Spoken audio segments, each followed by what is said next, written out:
Hi everyone, welcome to the Reclaiming Bossy podcast. My name is Mahika and this month we're doing South Asian month and we're going to talk about all of the stories that are super important to me around what it means to reclaim not just being bossy but being a bossy brown woman. I really hope you enjoyed today's conversation. We're going to talk all about food, what it means to be Bengali, and everything that comes with being a brown, opinionated woman. I'm joined by the incredible Shohini Banerjee. I really hope you enjoy this episode. Comment down below and let me know what you think. I am so excited to be here with you today. It is swelteringly hot.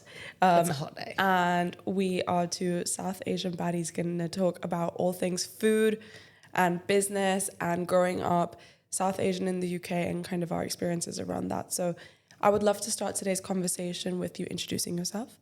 If you could introduce yourself as if you're speaking to someone that you've never met before, that would be amazing. Hi, I'm Shohini Banerjee and I run Smoke and Lime Supper Clubs. I'm a chef. I am a creative person. I'm a very passionate Bengali and I'm a feeder. Been living in London for over 10 years now. So I feel like I need to get comfortable calling myself a Londoner. But I was born and brought up slightly in Kolkata and then I grew up for the rest of my life prior to London in the northwest of the UK. So I feel like all the things I talk about and do as my work now, it's kind of a amalgamation of everything that I've faced growing up and also all the things I want to convey and feed people, literally. I love that. And before we get onto the topic of food, this conversation is going to be part of South Asian Heritage Month. And I want to showcase that there's so much diversity even within the South Asian community. Off camera, we were just talking about how for a lot of Bengali people, they are Bengali first and Indian, Bangladeshi, whatever second.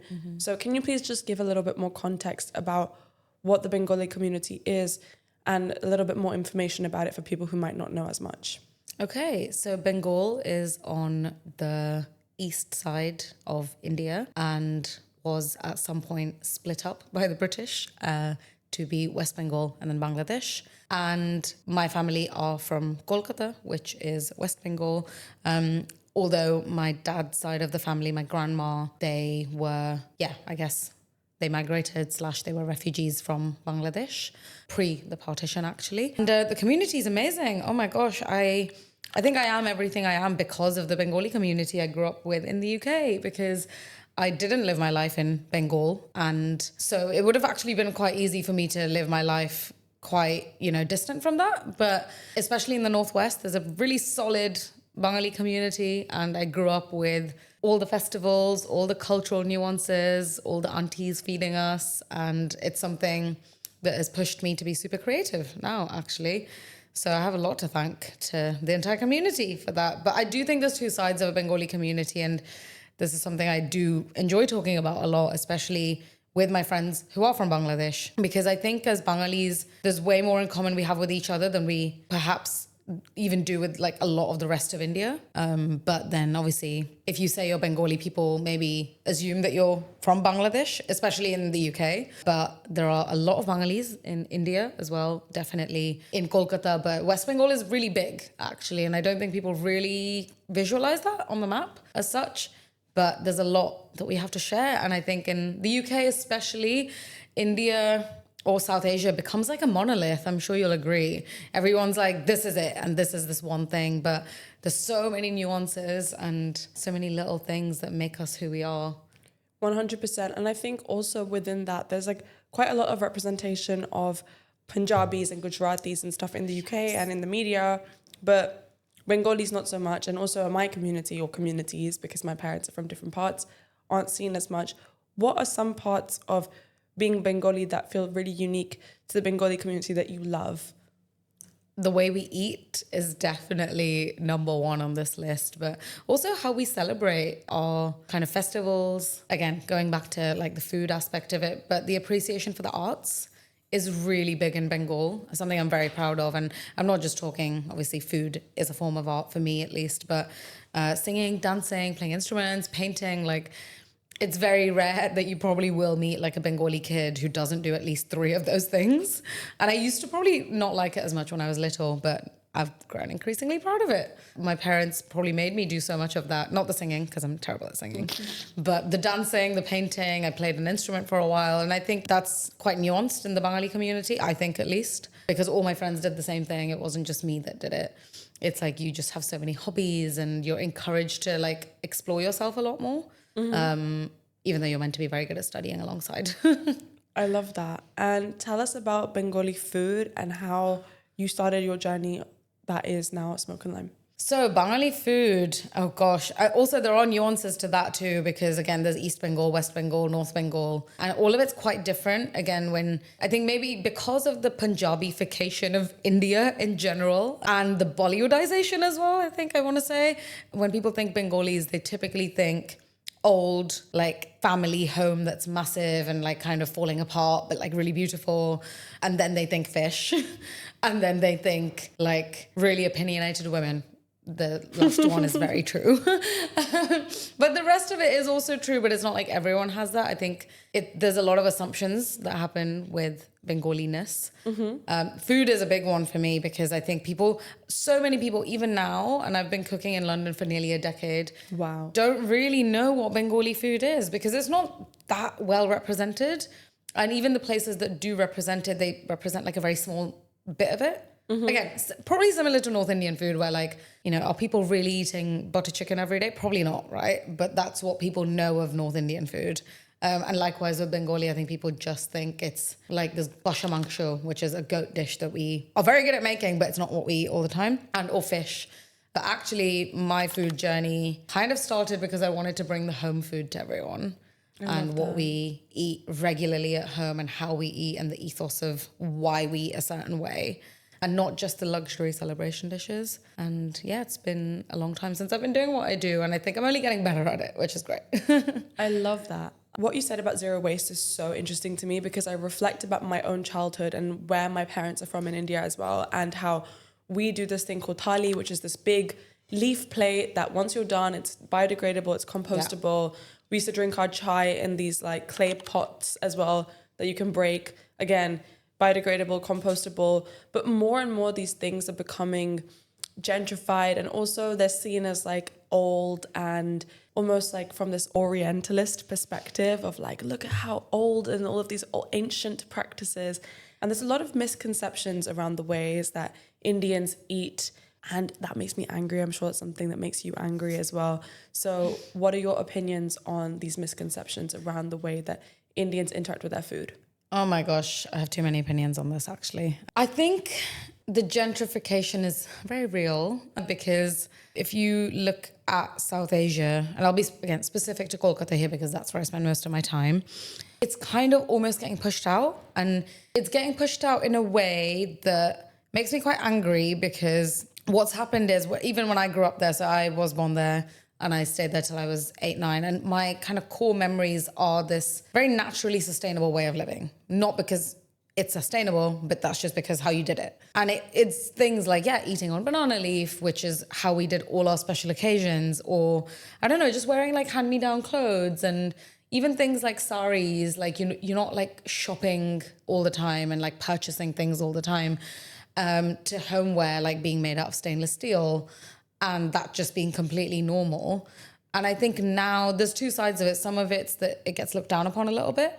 And some of it is that it gets exoticized, basically. And it becomes unaffordable for the people that already do it, right? And that is quite anger-inducing for me because this is the way people genuinely live. But if you're almost repackaging the whole thing, making it really pretty and bougie and selling it back to the people, some of them can't afford it. Like, it's just not possible for you to probably spend loads and loads of money making your home look an aesthetic, exotic way, even though that's kind of what your home used to look like anyway. Especially as I'm getting older, I find it more and more interesting. I've kind of gone back to, especially in my events and stuff, I use a lot of dishes and things that has just been in my family for years. I've brought it back with me from my trips in India and I like showing it off. And when people are like, oh my God, can I have a link for this and where do I buy this? I'm like, no, well, I don't think you can because it's just been in my family and I'm lucky to have grown up that way. But there is this inherent sustainability that we all have and I'm really proud of it actually. Like even in how I generally live my life in London with food and the food that I cook. It's something I really show off, especially during supper clubs, which I've been doing for so long now.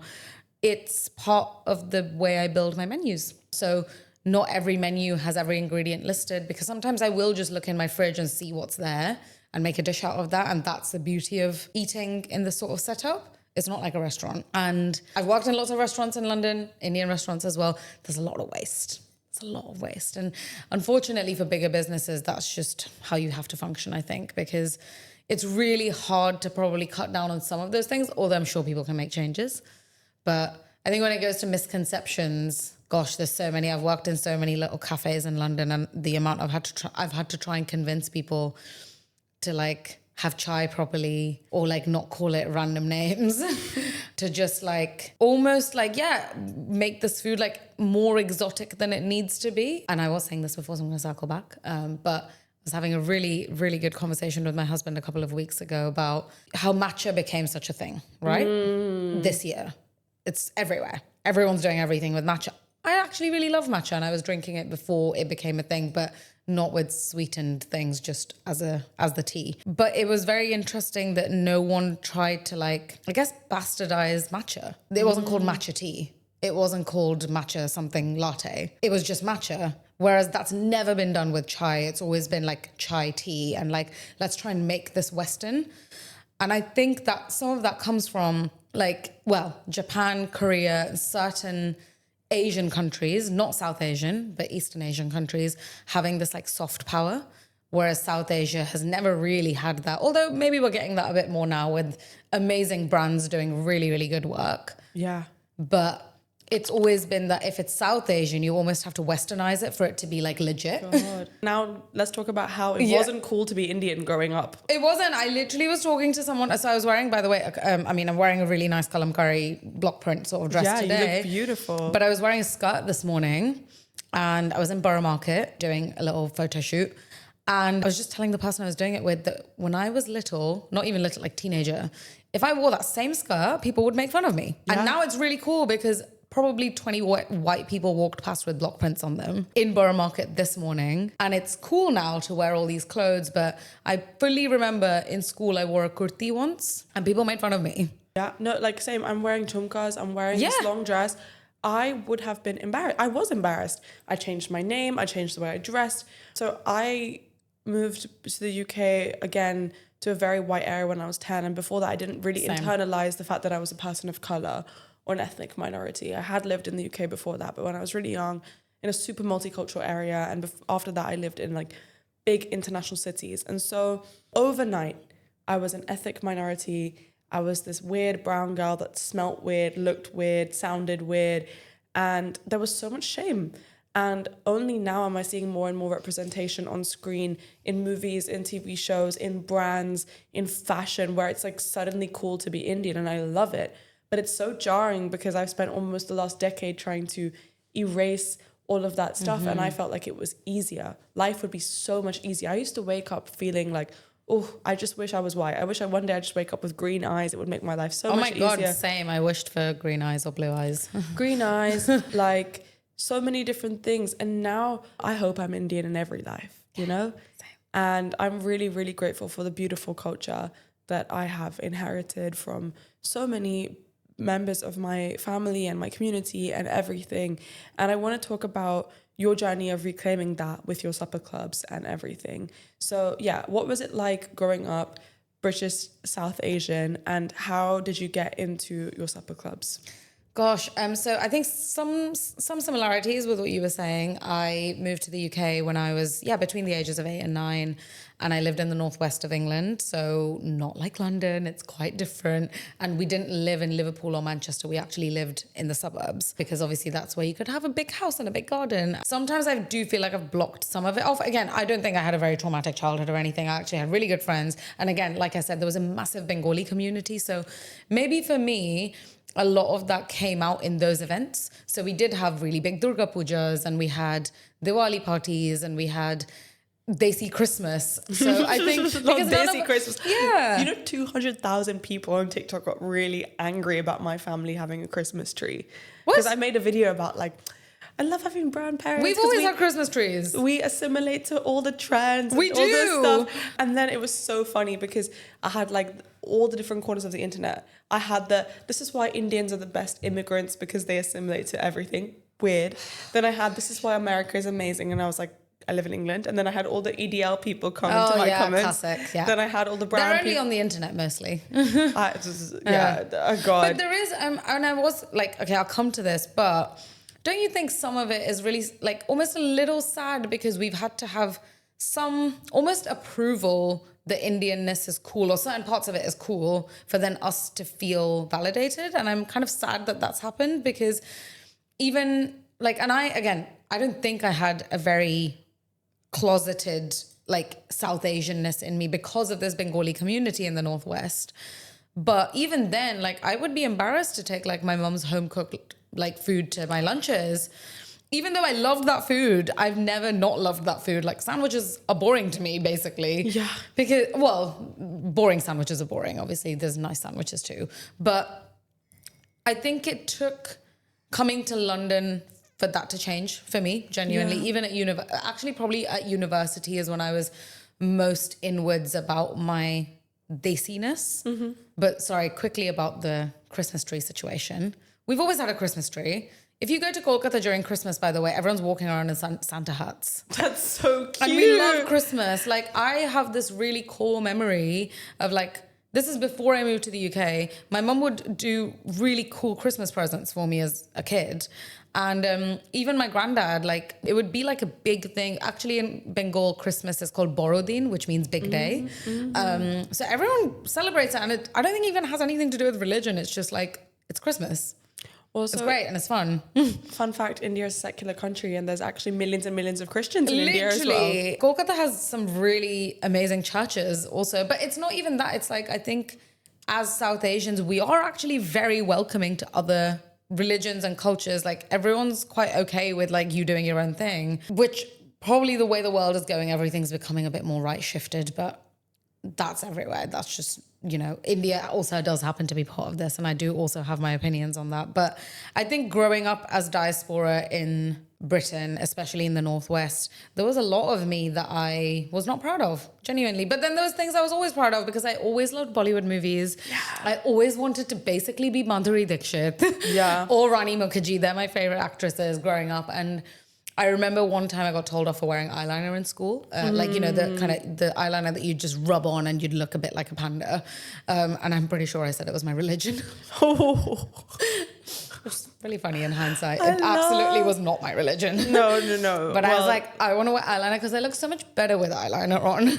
Brown girls in kajal, we go like this, you know? Yeah, it's like a relationship that's just there since you're like very little.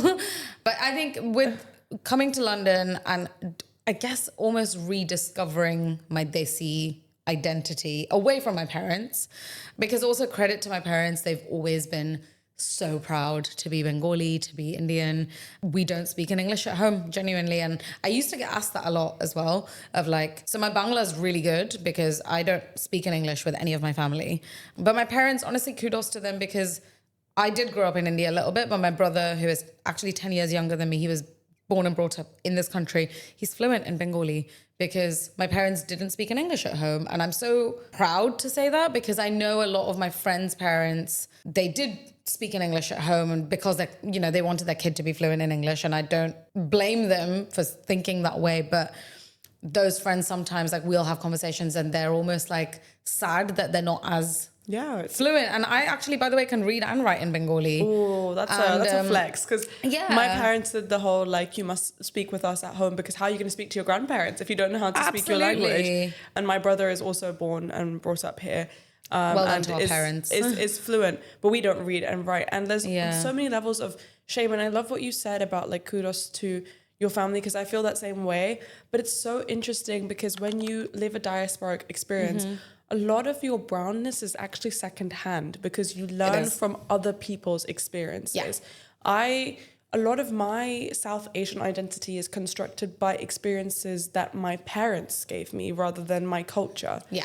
Because I grew up in a very, very white area and my house was a little brown island in that area. It is, you know? usually, yeah. And I got a lot of my experiences through my family, but also the media and everything. And it's only now in my 20s that I'm able to actually have some first-hand experiences as a young brown woman based on like my own interactions with my country, with my community, with diaspora. So what is it like for you, like as a woman reclaiming being a brown woman? Because I feel like that's very different to being a brown girl.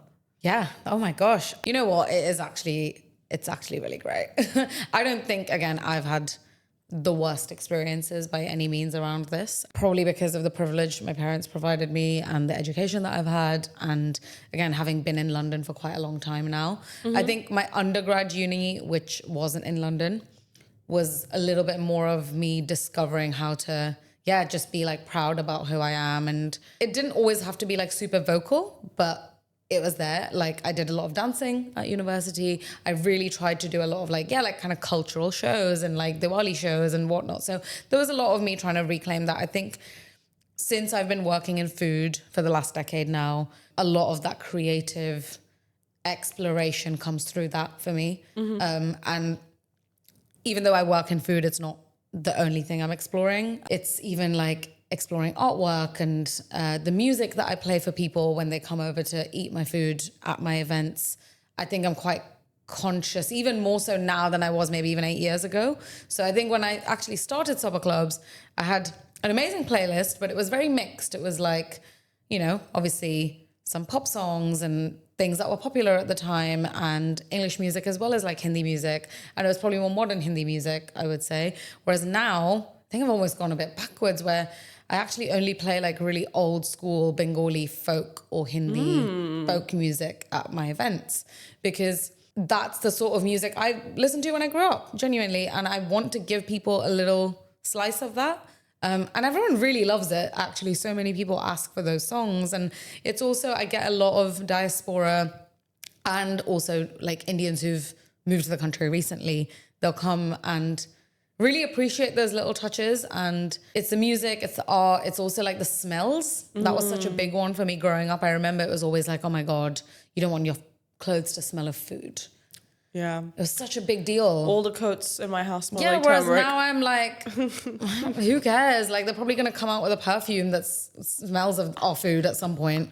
And it's going to be cool for other people to smell of like spices because they're in a lot of perfumes, right? Like mainstream perfumes. And now I'm like, okay, so what if we smell a little bit of spices? Spices are actually used as base notes for perfumes. Let's just be okay with it. And especially I think for me, things like, incense and these like kind of aromas that were around in our houses that maybe when I had friends coming over from school who were white, they'd find it kind of alien, but now I'm like, this is my space and you're probably coming in to eat my food for good reason. So therefore, this is what your experience is going to be, which is why I love doing supper clubs at home because I feel you can't replicate that in venues as much. Yeah. So a lot of actually, I think me reclaiming my womanhood and being South Asian comes through how I serve and feed people in my home space. And I'm really proud of it. And I'm so proud that I've been able to create that space for lots and lots of people in London. I love that. Thank you for sharing. Now, you said you've been cooking for people for almost a decade now, over a decade now. How did you get started? What's the process if someone wants to start? Oh my gosh. I mean, there's a lot of new supper clubs in London. You kind of just have to get going. When I started, so it was 2018 when I had my first event, I don't think I thought too much about it, in all honesty. I made a menu that I wanted to eat, which I still do whenever I cook any menu. I'm my first customer. And then I invited some colleagues because I was working in the food industry at the time. So I invited some people who worked in hospitality with me, like my manager, the owner of the restaurant, some ex-colleagues, and just kind of got going. Honestly, I don't think, at the moment, I do think it's much harder because social media's come into it. And it's not like I did have Instagram, obviously, but we used Instagram very differently in 2017, 18. I didn't really use it for business, in all honesty. I used it to post selfies and like random flower photos. Nice. Whereas now I would say social media is very much like a CV to some extent, where you like showcase your work and probably you put less personal things on it because the internet's become so vast. But If you want to get started, my top tip is practice your food and know what you want to serve people. Don't serve it for the sake of serving it. Because I think that's one thing that's always been very clear to me, even from my first menu that I wrote. What do I want to serve someone? Like when they walk through my door, and how do I want it to, like smell and look and feel as well as how I want them to eat the food. So I actually really encourage people to eat with their hands when they come to my events, which I love. People also really love. I don't think anyone's really been very opposed to it ever. But again, it's one of those things at school. I remember people would find it kind of weird if I ate certain foods with my hands, but I love eating with my hands. Also, people eat chicken wings and pizzas with their hands. I don't know what the big problem is with eating rice. Like, it's great to eat rice with your hands. Yeah, no, 100%. And my mum always says that it's like really important for the like connection with your food and really everything, and eating mindfully and slowly and being present. And I love that. I want to ask you about the business side of running a supper club. So you are doing something that is so personal in your own home. What are the boundaries that you put in place? Because it can be quite daunting to have strangers from the internet come and like eat in your kitchen. As whimsical as it sounds, like there are also some considerations. So how can you do it in a way that kind of protects like your privacy and everything? And then, how did you create that space for yourself? You know, this is going to sound probably very silly, but I don't think I thought about that. I genuinely haven't, because now married to this incredible guy who has always supported me in everything that I've done. And he's known me since before I cooked. We were actually like childhood friends, uni friends, and then eventually started dating, and then now we're married. But I think we both grew up in homes that were always open to other people. So his home, my home. Our mums are actually very good friends, and they've been friends since way before we started dating. But I think a lot of that is an extension of how we grew up. So when I started doing supper clubs at home, initially a venue was offered to me back in 2018. There was a gut feeling that I had that I was like, I want to just have people at my house because that's comfortable. And a lot of that is great because I have a partner who's very supportive of this. He's so good at hosting, and he's very good with, just the storytelling around the food and like having people at home. So I don't think we've collectively thought of it that much. It's not been that deep. It's just been like, people buy tickets, they come over to eat. That's it. Nice. I think my living room is kind of set up in this almost gallery sort of way. I think we have a lot of personal touches there, but maybe not, I don't know, like backstories and stuff. Like, I don't think we have that many photos of us in our living room, let's say. But I think part of the joy of what I do with Smoke and Lime, which is the brand, is that people get to come to my house and they have to take their shoes off and they walk through the door into my kitchen and the living room. And it should feel like your auntie's house or like your grandma's house. And I get told that a lot, which is why I'm saying it. But that's always been the feeling I've wanted to create. I don't want it to feel super curated. I love so that. It's okay if, I don't know, maybe a plant is a bit droopy in the corner, or, you know, things aren't as perfect and curated, which I really enjoy. But I think that does come with me having the sort of partner I also have, who's very into this as much as I am. And probably we started doing supper clubs and hosting when we were kind of young. And I get asked this question a lot though, to be honest, of like, oh my God, have you had any weird guests turn up? And the answer is actually no. We've always had amazing people turn up.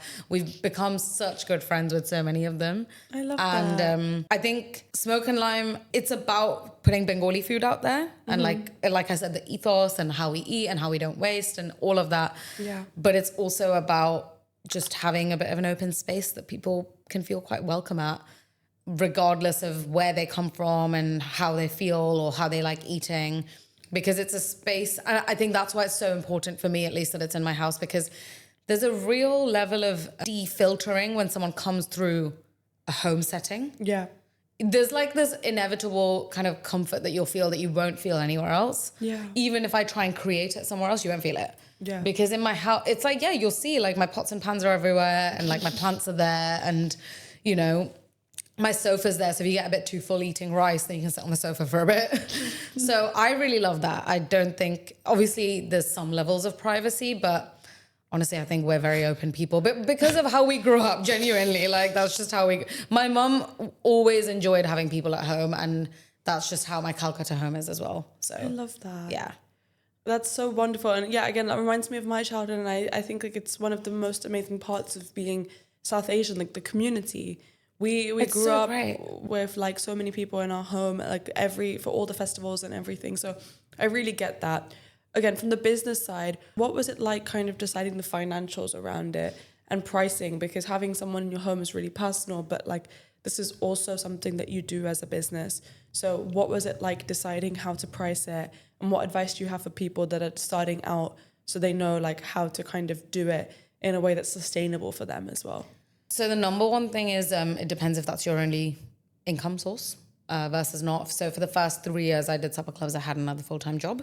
So obviously I could price it slightly lower, but also at the time things didn't cost as much. So I think the backbone of building that is obviously averaging maybe what the average spend of food is in the area that you live in London, because I live in zone 1/2. So obviously, things are a bit more expensive. But if you're living in, let's say, zone 4/5 and your area is slightly harder for people to get to, I think the best thing is to average the general dinner scene in that area. That's how I started. So if you go from that and, people are spending on average 30 to 40 pounds, try and price yourself in that range and then price your menu backwards is the advice I would give. So if you're doing a supper club and you are pricing at 40 pounds, maybe don't put really fancy seafood and red meat on that menu, because it's not going to be sustainable for you to do that as a chef. For me, I think I've kind of gone up and down with my pricing actually, because pre-COVID, people did have a lot more disposable income in the UK, in London at least. So my menus were quite highly priced because I'd been doing it for 3 years at the time. They were getting sold out very quickly when I posted dates. And then post-COVID, there was a real dip. I actually had to go back to the pricing that I did when I first started, because people were a little bit apprehensive into like coming into someone's space and doing that sort of intimate dining. And now I kind of price, again, but this is so personal, like I price things between 70 and 80 per person, because I know what I'm providing for that amount. So I think you have to like know the value that you're providing. People go away probably a bit uncomfortably full during my events. So you kind of have to cost what's around you, your ingredients, how much effort you're spending. If you're spending 3 days making a menu and you're pricing it at 40 pounds, you're probably not making any money, because I think there's a very close friend of mine, she gave me this almost cost yourself for per hour you work, because that's a minimum that you need for doing something, right? Yeah. And I think a lot of people do have misconceptions around this, because when I've quoted certain prices to people, they think it's too expensive. And the first question I have to them is, would you say that if I was a white male giving you this price? Probably not. Because they can price things at mostly whatever they want and people will accept that. Whereas if you're a brown female, there's always a bit of bargaining that people think they can do. And secondly, how much effort you put in sometimes goes unnoticed, because there'll be events where people, and genuinely this has happened to me in the last month, people have been like, oh, our budget's like 20 pounds a head, but we want like this full lunch. And I'm like, okay, but think about that. Like you can't even get a pizza for that amount of money with a drink. So, and you're asking like a chef who works for herself to give you that price. It doesn't really make any sense. You should just probably get some takeout and that's fine. So yeah, I think people don't really match up the effort that goes, and that's not just cooking the food, by the way, that's the years of experience that you have. And like my expertise is not just cooking the food, it's also like all the learning that I've done in the background. And the hours I've probably read and watched videos and just absorbed myself in my art form, which is cooking. So I think there's a lot of kind of pricing that people can doubt. Yeah, it's so interesting because the season just before this is a finance season. Yeah. And I interviewed an accountant and she was explaining how people can work out their day rate and their hourly rate, because for a lot of self-employed people, they forget to cost themselves in and they lose money for the first few months, years of their 100%. business. I think now I'm quite conscious of it, genuinely, and I think it's a good thing. And sometimes it's meant people can't afford my services for, catering or whatever they want. Yeah, so sometimes people may not be able to afford your, whatever you're providing, and that's okay. That's actually all right, because I think the right people will find things for you. And it is a juggling act, like I'm not gonna lie. I think I'm saying this with so much confidence, but every now and then I will be ridden with anxiety on how much to charge people and whether they can afford it or not. But I think if you're fully freelance in London, it's pretty hard, but you have to cost yourself properly, because otherwise you're not going to make ends meet. Yeah, also what I found helped me with my business, because now I charge more than I did when I started, was I've created different ways that you can work with me way more affordably. And as someone who gives out, this podcast is free, as someone who gives out a lot of knowledge for free on the internet, that's a way that I can still help people and support people with their journey without giving away my time. You do that with your content as well. You share recipes, you share knowledge. What has it been as not just a chef and a founder, but as a creator? And what advice do you have for creators who want to make food content, who want to grow their business? What advice do you have around that? Oh my gosh. The first piece of advice, and the only piece of advice I think, is don't take it too seriously. Content has always been something I actually really enjoy. So before I was a chef, I was actually a photographer. Ooh. I worked as a photographer at university for all the time I was at university doing events, and I've always had an affinity towards capturing things. So I think content creation comes a bit naturally to me, and it's something I actually really do enjoy doing. Photos more than videos probably, but I really also enjoy taking videos now, and that's definitely going to be a side hustle for me at some point in my life, because I really, really enjoy it. So I think part of it is that you're like naturally maybe good at it to some level. I don't think I've ever had stage fear, and that's really helped. I've danced since I was literally 3 years old. Wow. So I don't really have this like camera fear. And I think I'm quite like, I can be myself. But yeah, I think not to take it too seriously. I think social media is a little daunting for people who like, a lot of my friends who like really second guess what they put out there. I genuinely do post what I want. I love that. Yeah, I don't really think I have any filters. And I think that's a really big part of like reclaiming. I used to feel the same, not just about like my brownness and like not wanting to show that as much, but like so many different things. When I started a business, I thought I had to be serious and I had to be professional. And I literally just sucked the personality out of everything that I made. And so how do you like not care what people think and post what you want, cook what you want, live how you want, and just do it all so beautifully? What advice do you have around just being authentic to yourself and not letting other people's opinions affect you? So I won't like lie and say other people's opinions don't affect me, because I think that's only natural and it's human nature that it does. I think to what extent is probably like more key. It helps that I'm married to a psychiatrist. Ooh. Yeah, so I think he's always so grounded with this stuff. And I think I've always been surrounded by doctors, actually, and I think that's really helpful because that's serious. And I know a lot of what I do is some fun, actually, and like it's not life or death, basically. And, you know, a piece of content not doing well, whatever, like who really cares? So I think the best thing that I can say is, it might actually sound quite harsh, but I don't think other people have as much time to dedicate to thinking about you as you have that time. Oh my God, yeah. I really don't think people care that much. And I've watched people on public transport or like on the street, like just scrolling, and like my content may be something that comes up, may not be something that comes up. And I don't think people read into it as much. So I have made so many mistakes on most of my reels, caption mistakes, speech mistakes. I really don't think people notice. Also, if they do, it's like kind of engagement, you know? Whatever. Like if comment. they do. Because you're a real person. I think that's a differentiator between us and AI, genuinely. So I think it's fine to have like slightly messy, authentic personalities that aren't perfect at everything, because there is no way you can be pleasing everyone at all times. So one of my favorite Bollywood actresses at the moment is Shefali Shah. And I'm going to quote her because I love this interview that she did. And she basically said, "I'm not pizza, I can't please everyone." And I really think that's quite true. Like there is no way everyone can please everyone. So you should just do what you want to do online and post it. And that's fine. Love that. So since we spent most of this conversation talking about culture and then about the business side of the supper clubs, I want to do a rapid fire around some of the things that I want to touch on during this conversation that I am curious about. So I love a rapid fire. Yeah, I don't know how good I am going to be, but it's a rapid fire for me too, because I'm coming up with the questions. Amazing. But what is one Bengali artist that you want to put on everyone's radar? Okay, so dead or alive? Give me a dead and an alive. Okay, so no longer with us, rest in peace. Manna De, incredible singer. I think everyone obviously does know Kishore Kumar, Lata Mangeshkar, Asha Bhosle. He was in the same league, sang a lot of the songs. I grew up with his music, so have to. He actually named me Shohini.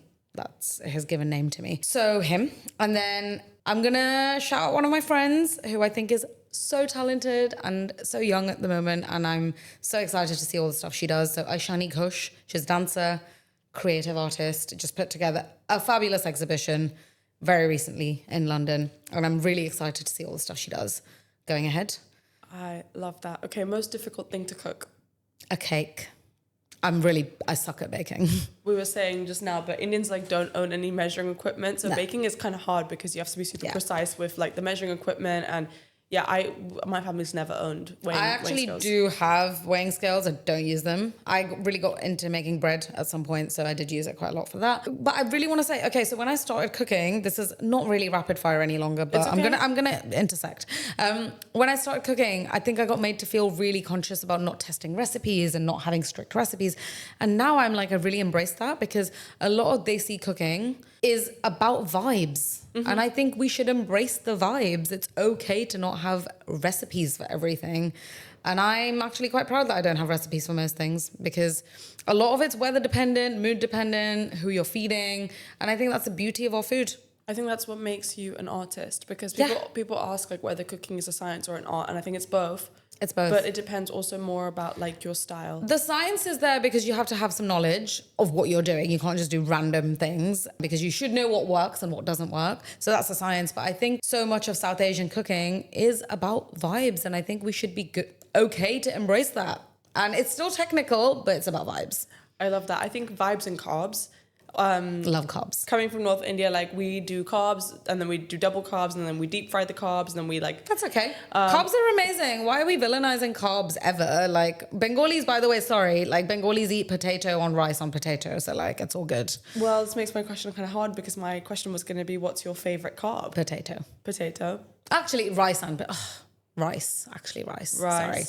Yeah, I have to say rice. And what's one thing that every person should have in their kitchen at all times, always? Oh my God. Well, it can't be one thing because you can't cook with one thing. Do you mean what's an ingredient? One thing that like ingredient? Like oh, ingredient? Yeah. I mean, okay. We're not using salt and oil. Yeah. Okay. Good turmeric. Good quality turmeric that doesn't just color things but also has a flavor. Okay. And what's one thing you wish you could tell your younger self? To not try too hard at being good at maths and science. It's all right if you're not, because I really thought I was going to be either a mathematician or a scientist, and I'm neither of those things. It's so interesting because you were saying earlier that that's why you thought those things because you thought that was the only way to succeed as a South Asian. You've managed to do so without having to do that. And I think that's a really like big part of what it means to me personally around reclaiming being bossy, being authentic, going after what you want, creating a bold life. My last question for you is, since this is reclaiming bossy, what does that mean for you? Are you bossy? Are you reclaiming it? What does this process feel like for you? I think I am reclaiming it. I actually used to get called bossy a lot in school, but I think it's because I'm an opinionated Bengali woman, and that's okay. I like that I have lots of opinions. I like that my parents let me have lots of opinions, and I grew up in a community and subculture that was okay listening to women's opinions, actually, especially in the diasporic setup that I did grow up in. It was quite encouraged, actually, in my house. So I'm very okay being bossy now. But yeah, I think when I left school, there was definitely some time where I tried to probably dilute my personality a little bit to fit into certain spaces, especially when I started going into my corporate work, because it was just to fit in a little bit and, you know, kind of assimilate, which now I'm like, that doesn't really matter. So I think I probably go against the grain a lot more than I used to, and I'm quite happy about it. I love that, and I'm really happy you do too. Where can people find you, and more importantly, where can people find your food? Okay, so obviously I will say Instagram first because that is how most people communicate. So it's Smoke and Lime. Very simple. It's the two things I really enjoy doing with food, smoking the food and then putting lime on it. And my website is literally just under my name. So shohinibanerjee.com. And events can all be booked through my website, actually. Great. And then separately to that, I do a lot of other events that aren't food. I, alongside two of my friends, have been running this amazing thing called the Bengali Story, which is talking about very kind of contentious topics and complicated things. Been doing an event a year, but that's going to increase a little bit. There will be my food outside events too, but it's about bringing a lot of that conversation back to Bengaliness and away from, like, again, India as a monolith and everything being the same. So that, and then where else? I don't know. LinkedIn, probably. I'll tag it below. Shohini Banerjee. I need to be more active on LinkedIn for this, though. We're going to make you a LinkedIn baddie. We're going to make me a LinkedIn baddie. I really want to be a LinkedIn baddie. It's just, and it needs to be something I get into because I feel like I'd be good at it. I just haven't tried it yet. Also, YouTube. I have a YouTube channel and I love posting long format videos. Hey, we'll collab. Yeah. We can collab this yes, episode. Amazing. Yeah, it's just under my name, Shohini Banerjee. And YouTubing is something I actually really enjoy because I love long format video. Well, thank you so much for this long Thank you. All the places you can find me, many places. I have really, really enjoyed this conversation. Thank you so much for your time. You truly are an empowering woman. Thank you so much. That's so sweet. And just to say, I'm a fan of this podcast anyway. So long may it continue. A woman. Yeah. A woman. Like a man, but like a woman. I actually only just heard that this week watching Ladies First. They used it, a woman. And I was like, wow, great. Well, a woman. Great. Thank you for having me. Thank you.